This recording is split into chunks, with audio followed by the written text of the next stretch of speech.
बाबा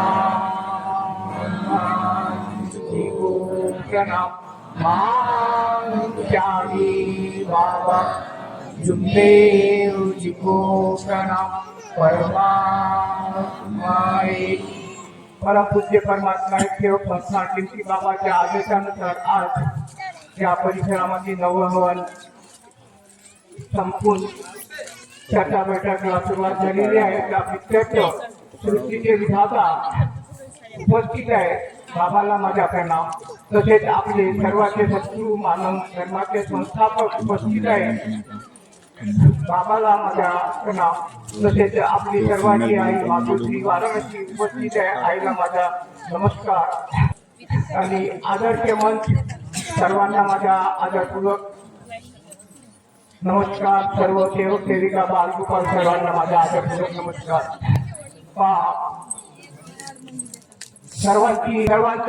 सर्व सेवकांचे जीवन बदलण्यासाठी समय जरूर मिळतो, परंतु समय बदलण्यासाठी जीवन तुम्हाला मिळत नाही।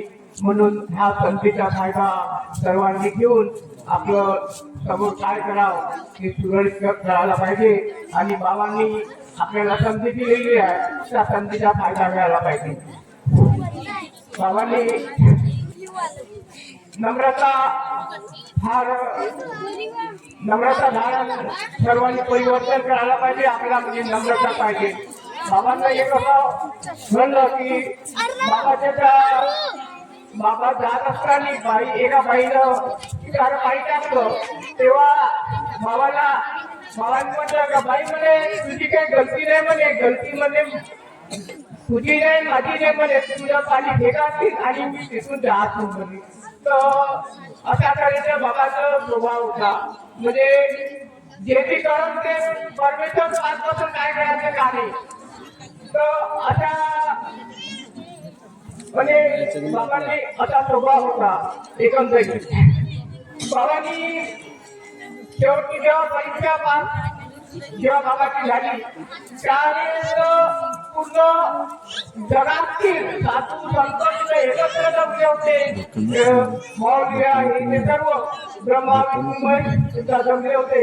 त्या परीक्षेमध्ये वासना लालच आणि स्वार्थ, निष्काम आणि निस्वार्थ ह्या असा तो पेपर होता। त्या पेपर मध्ये फक्त टिक मारण्याची होतं, बाकी काही अजून होतं।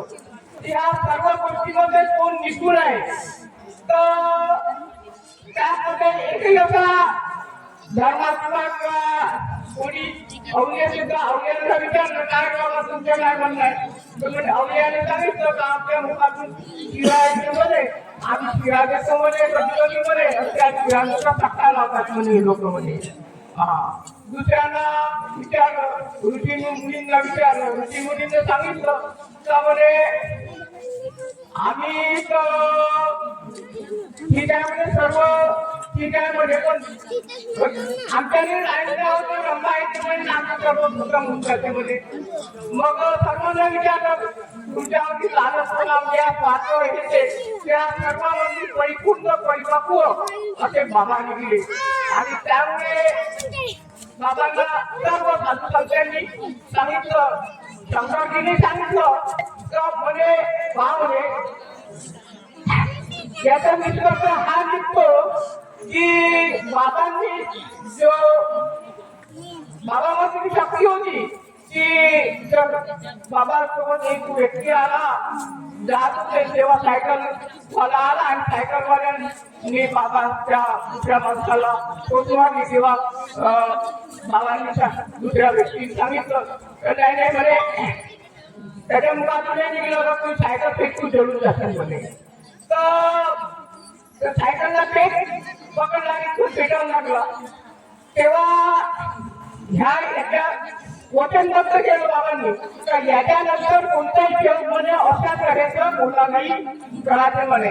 म्हणजे जो करणारा धरणारा तो आहे म्हणे व्यक्ती म्हणे परमेश्वर वरती बोट दाखवलेलं आहे, आपल्यामध्ये काही नाही म्हणे। बाबांची तुझ्या गाव होता आणि सर्व मग साधू संत तिथून निघायला लागले तेव्हा त्यांनी सांगितलं की आमच्यापेक्षा त्यांनी श्रेष्ठ सर्व गोष्टींनी परिपूर्ण परिपक्व व्हावा।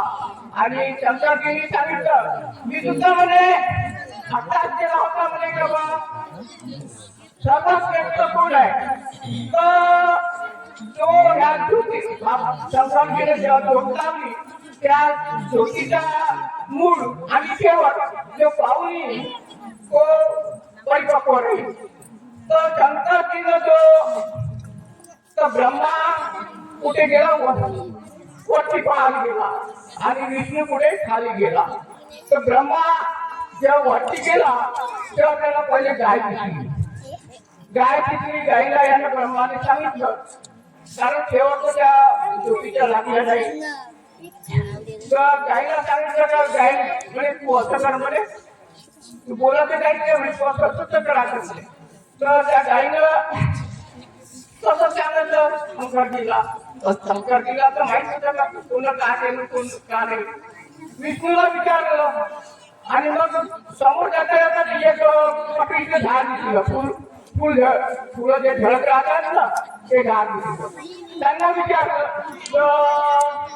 ते त्यांनी कसं सांगितलं कुठं बोललो म्हणून ब्रह्माला सांगितलं की ह्या जगामध्ये तुझ्या कुठल्या प्रकारचं मंदिर राहणार नाही असं त्या ब्रह्माला शाप दिला. आणि गाईला शाप दिला शंकरजीनं त्यामुळे तुझ्या मागून जे आहे नमस्कार करतील आणि तुझ्या नरकाला तोड लावतील असं त्या शंकरजीनं त्याला. आणि विष्णू जेव्हा खाली गेला विष्णूला म्हणे मला तर म्हणे याचा शेवट आणि प्रारंभ काही लागला नाही का म्हणे. तर तुम्ही श्रेष्ठ हा म्हणे चर्चा केला म्हणे. तर आता करायचं म्हणून विष्णूला आहे तिला का तू म्हणे मंदिर तिथे राहील म्हणे ब्रह्माचं मंदिर राहणार नाही म्हणे. तर अशा करायचा तो शंकरजीने सांगितलं आपल्या बाबाला मी सुद्धा आता करायचा आता केला होता म्हणे त्याच्यात सर्व वचनबद्ध लोकांचं दुनिया म्हणे म्हणून सर्वांनी भावाला वचनबद्ध या असं म्हटलं का तुम्ही आमच्या श्रेष्ठ सर्व संतांनी सांगितलं की आपल्या श्रेष्ठ असं हे सांगितलेलं आहे. हे इतकं बोलून मी माझे दोन शब्द संपवितो. सर्वांना माझा नमस्कार.